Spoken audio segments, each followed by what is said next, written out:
جنرال موبین: د هغو لپاره چې ما مبارزه وکړه تر غواګانو هم بدتر دي.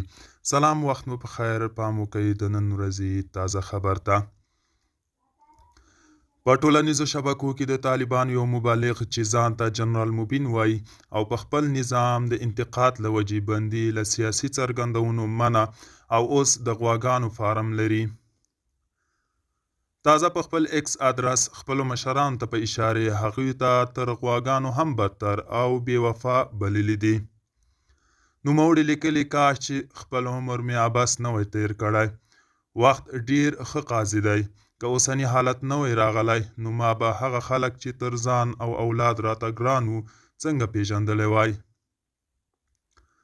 ښاغلي موبین وړاندې لیکلي که پخوا 100 ځله هم چا راته ویلي وای ما نه منله، اوس خپل ژوند به مې له دوی قربانولی، خو اوس راته الله ښه معلوم کړل. له غواګانو سره ژوند راته سکون راکوي. زه پوهیږم چې دوکه را سره نه کوي، له اخلاص مې ناسمه استفاده نه کوي. ټولو دښمنانو ته مې په میدان یوازې نه پرېږدي.